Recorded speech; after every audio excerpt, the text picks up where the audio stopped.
going to move as swiftly as we can, because we want to leave you with something that hopefully will be uplifting and inspiring to you as we continue to strive to live lives pleasing and acceptable to God's sight. If you would turn in your Bible to Exodus chapter 17, we'll read the text right quick and share with you hopefully the 3 brief points, and then the lesson will be yours. Exodus chapter 17. It's something very interesting here, I think will bless us all in this text. Beginning with verse number 1. It says, "And all the congregation of the children of Israel journeyed from the wilderness of Sin after their journey, according to the commandments of the Lord, and pitched in Rephidim. And there was no water for the people to drink. Wherefore the people did chide with Moses, and said, Give us water, that we may drink. And Moses said unto them, Why chide ye with me? Wherefore do you tempt the Lord? And the people thirsted there for water. And the people murmured against Moses, and said, Wherefore is this that thou hast brought us up out of Egypt to kill us, and our children, and our cattle with thirst?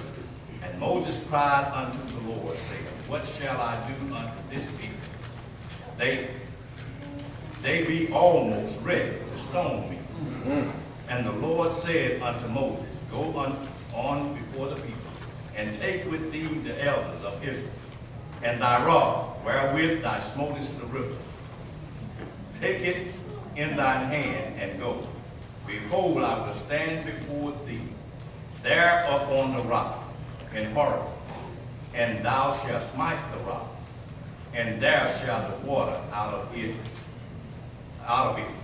that the people may drink. And Moses did so in the sight of the elders of Israel.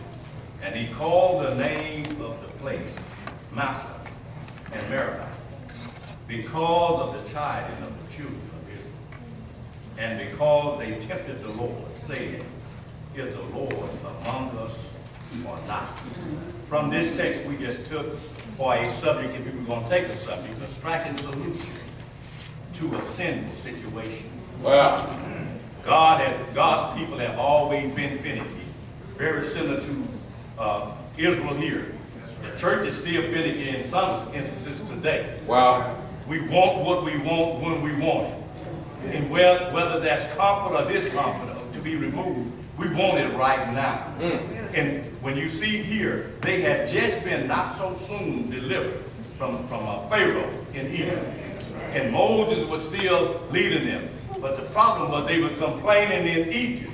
And then they was complaining out of Egypt. Wow. And it's very, very difficult to please the people that's complaining all the time.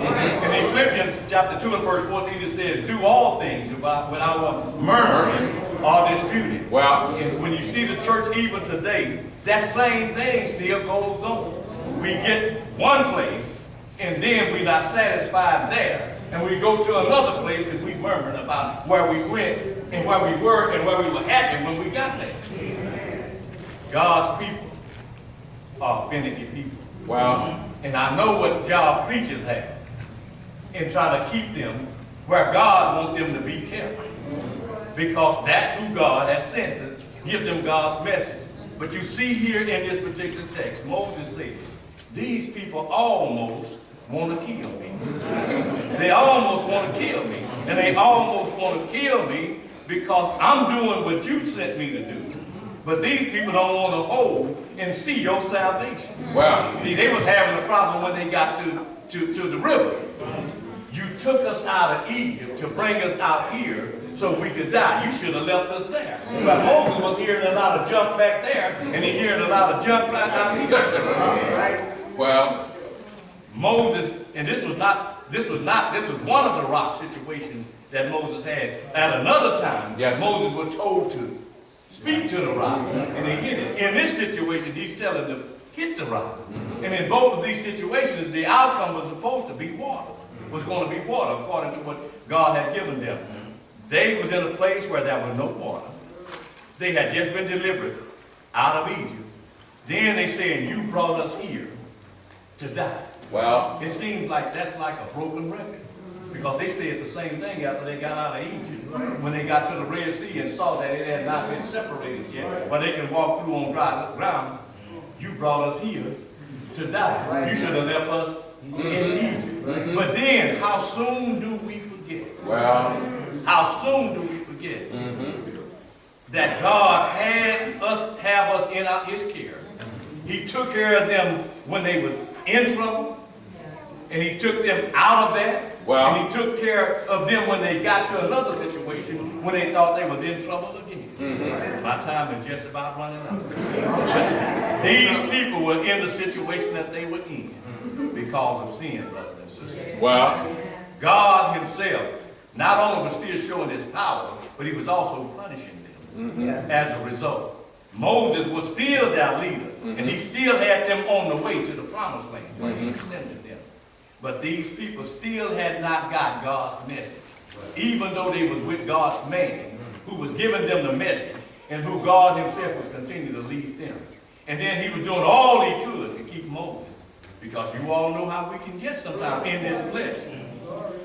I'm going to tell somebody, and I'm going to give them a piece of my mind. Moses was pretty close. Moses was pretty close to letting them know that. But all we want to say, brothers, do all things without murmuring. man.